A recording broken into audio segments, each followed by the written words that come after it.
Students, मैं शुभम मिश्रा आप सभी का अपने प्यारे से YouTube channel power of physics bye Shubham sir में स्वागत करता हूँ। आज हम लोग क्लास 9 का मोशन चैप्टर पढ़ेंगे और मोशन में हम लोग मोशन के बारे में, रेस्ट के बारे में, डिस्टेंस के बारे में, डिस्प्लेसमेंट के बारे में और कुछ शॉर्टकट्स न्यूमेरिकल देखेंगे। तो आइए अपने टॉपिक में आते हैं। सबसे पहले बात करते हैं what is motion, what is the actual definition of motion and what is the actual definition of rest. अगर हम बात करें रेस्ट तो रेस्ट का हिंदी मीनिंग होता है रुकना। रुकना इस पूरे यूनिवर्स में बहुत सारी ऐसी बॉडीज हैं जो रेस्ट पर हैं और बहुत सारी ऐसी बॉडीज हैं जो मोशन पर हैं, लेकिन इन दोनों को मोशन क्या होता है? Suppose this is body and this body moves in a straight line. This body moves in a straight line. Suppose this point is A and this point is B. The body moves in a straight line. When a body cover a distance from A is 2 meter. Again the body cover a distance from B is 3 meter. Again the cover the body distance from C, from this 4 meter. So body change its position continuously 2 meter, 3 meter, 4 meter. From the point A to point B, we have to consider this is the distance. This is the distance or position. Body change its position when body change its position, then the body is in motion. Okay और अगर body लगातार position change ना करे, position change ना करे, position change ना करे तो बॉडी किस में होगी? तो बॉडी बच्चों रेस्ट पर। यहाँ पर बहुत सारे एग्जांपल्स हम डेली लाइफ में अपने यूज करते हैं। जैसे कि कोई व्यक्ति है जो कि ग्राउंड में खड़ा है और ग्राउंड के सामने जस्ट पेड़ है, तो हम कह सकते हैं कि पेड़ से हटकर वो व्यक्ति कहीं नहीं जा रहा है, उसके सामने पेड़ हमेशा है। तो ग्राउंड में जो खड़ा व्यक्ति है वो ये कहेगा कि पेड़ कहाँ पर है? रेस्ट पर है। उसी तरीके से अगर कोई व्यक्ति कार के अंदर बैठा है और वो व्यक्ति कार से ड्राइव कर रहा है, चल रहा है, और उसी के सामने जस्ट ग्राउंड में जो खड़ा व्यक्ति है, तो ग्राउंड में खड़ा व्यक्ति पेड़ को कहेगा कि वो बॉडी रेस्ट पे है, और जो कार में अंदर व्यक्ति है वो कहेगा ये जो पेड़ है ये मोशन में। तो ये कैसे है कि एक बॉडी कह रहा है कि ये पेड़ रेस्ट में है और एक बॉडी कह रहा है कि ये पेड़ मोशन में है। तो इन दोनों को समझने के लिए हम एक टॉपिक समझते हैं जिसका नाम है frame of reference. Frame of reference. Frame of reference को मैं इसलिए एक्सप्लेन करना चाहता हूं क्योंकि जब आप जानेंगे मोशन और रेस्ट, तो मोशन और रेस्ट सबसे पहले तो फ्रेम ऑफ रेफरेंस पे डिपेंड करता है। अब फ्रेम ऑफ रेफरेंस क्या होता है? फ्रेम ऑफ रेफरेंस वो होता है जहां पर हम बॉडी को अटैच करते हैं। कहने का मतलब जहां पर हम बॉडी को रखते हैं, जिस कोऑर्डिनेट्स पे रखते हैं। जैसे मैंने कहा कि आप ग्राउंड में खड़े हैं तो आपका फ्रेम ऑफ रेफरेंस क्या है? ग्राउंड है। जैसे मैंने कहा कि कोई व्यक्ति कार के अंदर बैठा है तो उसका फ्रेम ऑफ रेफरेंस क्या है? कार है। जैसे मैंने कहा कि आप रेलवे स्टेशन में मूव कर रहे हैं तो आपका फ्रेम ऑफ रेफरेंस क्या है? Railway station. तो डिपेंड ये करता है कि फ्रेम ऑफ रेफरेंस पे जो बॉडी खड़ी है, वो बॉडी ऑब्जर्वर के रूप में दूसरे को कैसे देख रही है, या तो रेस्ट पर देख रही है या तो मोशन में देख रही है। तो जनरली ये जो फ्रेम ऑफ रेफरेंस होता है, फ्रेम ऑफ रेफरेंस पे कोई ना कोई ऑब्जर्वर खड़ा होता है जो कि डील करता है कौन सी बॉडी रेस्ट पर है और कौन सी body motion. Actually, the definition of motion is when a body changes its position, then the body is in motion, and when the body does not change its position, this is called rest. Okay, students. Okay. Again,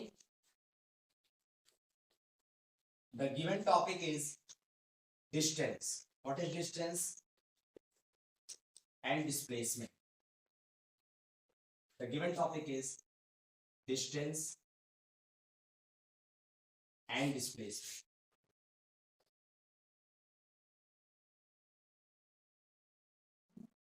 In some books, you have to read the what is distance the total length covered by body is called distance and the shortest distance covered by body is called displacement. But this is wrong. This is wrong. You have to use a word.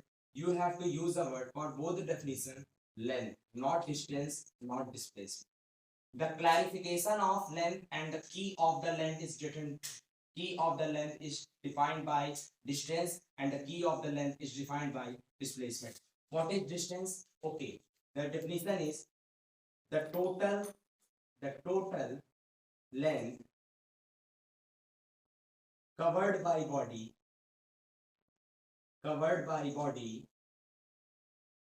is called distance. आप इसको d से denote कर सकते हैं, denoted by d, denoted by small d, and unit is metre, kilometre, centimetre. Okay students, what is displacement? The shortest distance, the shortest length, not distance, the shortest length covered by body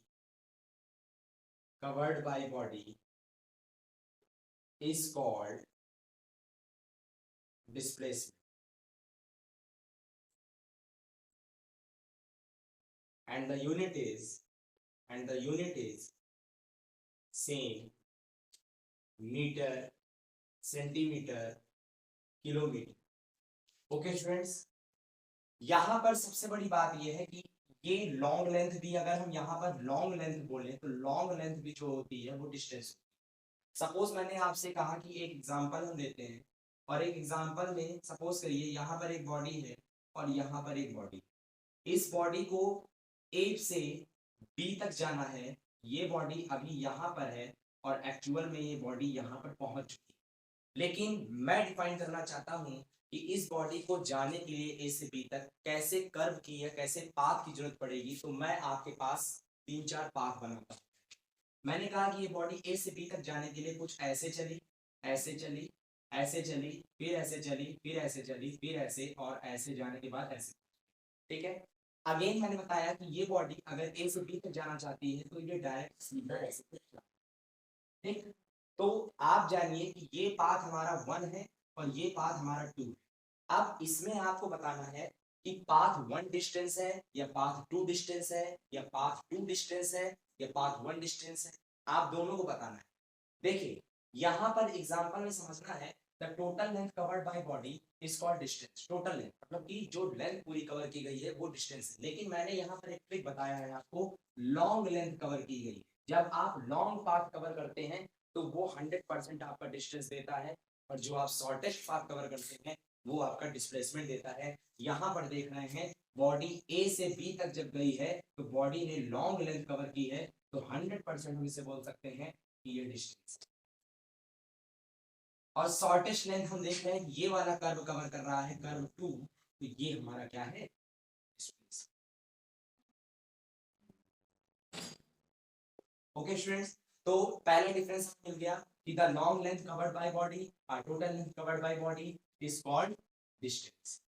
the shortest length covered by body is called. Okay my dear students. Okay, the main and important, the second difference between them is, listen carefully, the main thing is the difference between distance and displacement is, अगर मैं आपको बताऊं कि distance जो होता है वो एक स्केलर क्वांटिटी होती है. It is a scalar. Okay students, it is a scalar quantity. और जो हमारा डिस्प्लेसमेंट होता है, इट इज अ वेक्टर.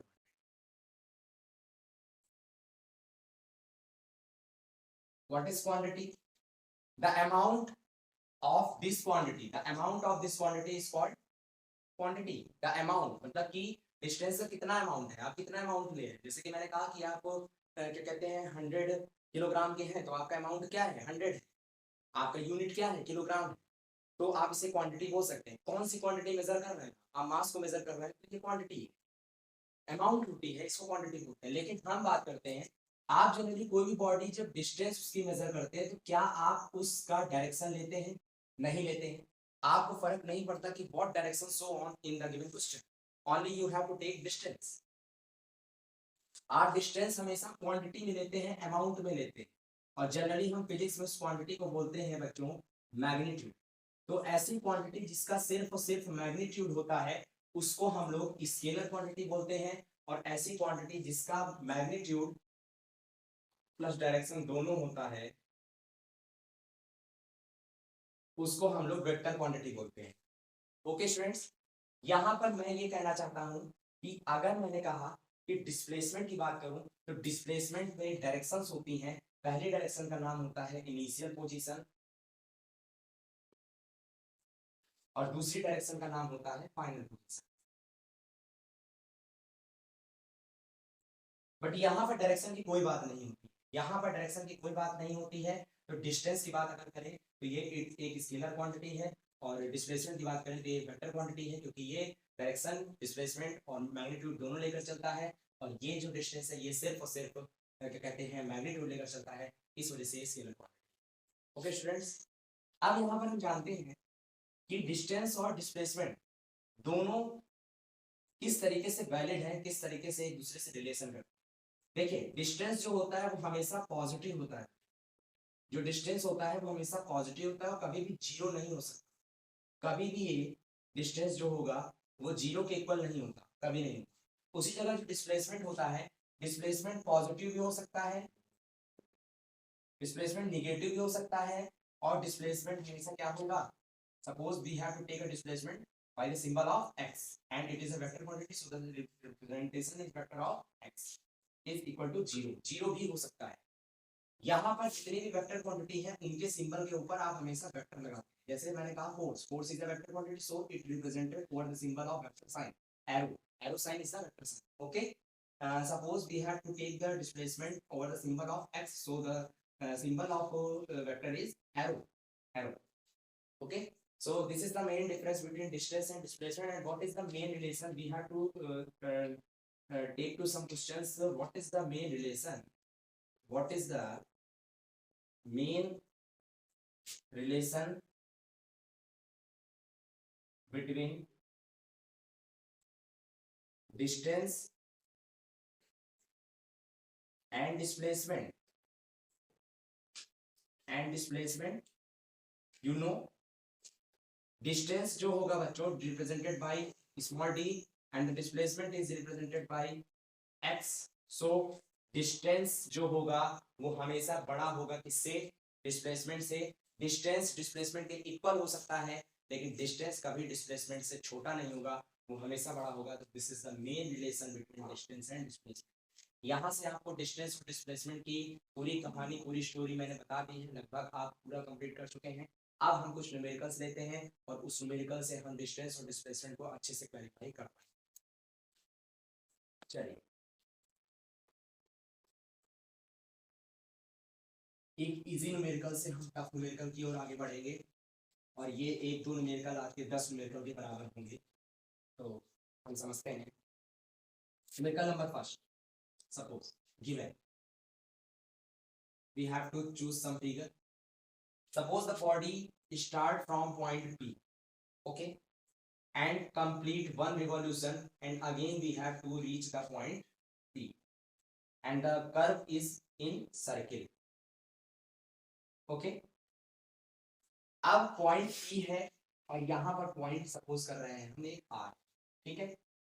ये इस सर्किल का सेंटर है और इस सर्किल के सेंटर से यहाँ पर इसकी लेंथ दी है बच्चों 3 सेंटीमीटर, ठीक। इसको मीटर में ले लेते हैं, 3 मीटर। अब आपको ये बताना है कि what is the actual length or distance covered by body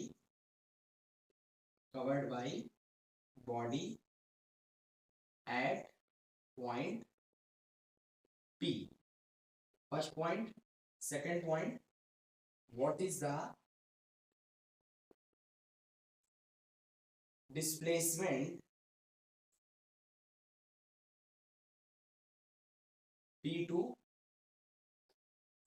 what is the displacement from P to R and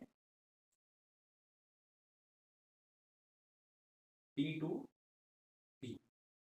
अब इसका मतलब क्या है, चलिए समझते हैं। सबसे पहले हम जानते हैं what is the actual length. आप देख रहे हैं कि P से अगर कोई बॉडी चली है तो अगेन वो P पर आकर उसने पूरी कंप्लीट सर्किल को कंप्लीट किया है और सर्किल को 1 राउंड में कंप्लीट किया है। अब कह रहा है what is the main distance, तो हम जानते हैं कि सेंटर से हमारा ये जो 3 मीटर है ये क्या है, रेडियस, ठीक है। और ये कंप्लीट सर्किल की अगर बात करें तो इसको भी हम डॉटेड लाइन से मिला लेते हैं और इसको भी हम डॉटेड लाइन से मिला लेते हैं और इसको भी बच्चों हम डॉटेड लाइन से मिला लेते हैं, ठीक। तो ये हमारा हो गया 3 मीटर, ये भी हो गया, ये भी हमारा 3 मीटर हो गया और ये भी हमारा रेडियस सेम है। आप बात करते हैं व्हाट इज द एक्चुअल। अगर मैं कहूँ आपसे कि P जो है, P पर हम कैसे पहुंचेंगे, तो कोई ऐसा पाथ नहीं दिख रहा है जिससे हम P पे पहुंच चुके हैं। P पे पहुंचने के लिए हमें P से फिर क्या करना पड़ेगा, मूव करके फिर पे P पे आना पड़ेगा और यही हुआ ही है। तो यहाँ पर डिस्टेंस कवर करने के लिए हमें लॉन्ग पाथ हमेशा लेना पड़ता है और लॉन्ग पाथ हमारा यही है बच्चों। तो लॉन्ग पाथ के लिए हम जानते हैं कंप्लीट सर्किल का जो लेंथ होता है, लेंथ ऑफ जो सर्किल होता है, लेंथ ऑफ सर्किल, ये लेंथ ऑफ सर्किल आपका क्या होता है, 2 पाई आर होता है। जहां पर हमारा 2 पाई कितना है, 2 है, पाई की वैल्यू आप जान लीजिए, पाई की वैल्यू हमेशा होती है 3.14, तो इंटू 3.14 हो जाएगा और इंटू ये बच्चों कितना हो जाएगा, ये हमारा आर है, तो यहाँ पर आर जो है हमारा ये आ जाएगा 3, ठीक है। तो यहाँ पर जब हम इसकी मल्टीप्लीकेशन करेंगे 3.14 इंटू 2, 2 4 जा 8, 2 1 जा 2, 2 3 जा 6 पॉइंट, अगेन 3 8 3 जा 24, 4 2 3 2 जा 6 6 2 8, again 6 3 जा 18. So the complete circle of the path and distance is 18.84 meter. Okay. What is the displacement? What is the displacement? Displacement का फॉर्मूला होता है शॉर्टेस्ट लेंथ। क्या होता है, शॉर्टेस्ट लेंथ। अब मैंने कहा आपसे शॉर्टेस्ट लेंथ में 2 पॉइंट बच्चों दिया है, कह रहा है P से R, P से R मतलब P से R तक अगर जाना है तो ये डिस्टेंस कितनी है, 3 मीटर, ये डिस्टेंस कितनी है, 3 मीटर। P से R तक कितना चला है, P से R तक बच्चों हमारा चला है 3 + 3 जो कि कितना चला है, 6 मीटर चला, ठीक। अब कह रहा है P से P, यहाँ पर ट्रिक देखने की जरूरत है। जब कभी भी ऐसा कहे कि आप जिस पॉइंट पे खड़े हैं उसी पॉइंट पे आपको डिस्प्लेसमेंट पूछे, जैसे मैंने कहा आपसे कि आप घर से स्कूल गए और स्कूल से घर आए, ठीक है। तो घर से जब स्कूल गए और स्कूल से घर आए तो घर को हम मान ले रहे हैं पॉइंट P और स्कूल को मान ले रहे हैं पॉइंट R। तो आप स्कूल से घर गए और घर से स्कूल आए, तो इस कंडीशन में आप प्रेजेंट टाइम में भी घर में हैं और जब पूरा मोशन हो चुका है उसके बाद भी आप घर में ही। तो इस कंडीशन में आप दोनों तरीके से घर में हैं, तो बच्चों यहाँ पर आपका जो डिस्प्लेसमेंट होगा P से R तक में तो आपकी पाथ है 6 मीटर, लेकिन अगर बोले P से P तक में तो इस कंडीशन में आपका जो डिस्प्लेसमेंट होगा वो बच्चों 0 होगा, क्योंकि अगर आप जिस जगह खड़े हैं उसी जगह पर डिस्प्लेसमेंट पूछ रहा है तो हमेशा वो जगह आपकी क्या होगी, 0 होगी। आई होप आपको ये वीडियो आज बहुत अच्छा लगा होगा। आपको मोशन, रेस्ट के बारे में, डिस्टेंस के बारे में, डिस्प्लेसमेंट के बारे में और एक बढ़िया सा एग्जांपल हमने लिया है। इस कंडीशन पे आज हम अपने लेक्चर को यही विराम देते हैं। अगले लेक्चर के लिए हम फिर मिलेंगे और अगले लेक्चर में हम आपको बताएंगे स्पीड के बारे में, वेलोसिटी के बारे में और उसके कुछ numericals. Thank you so much.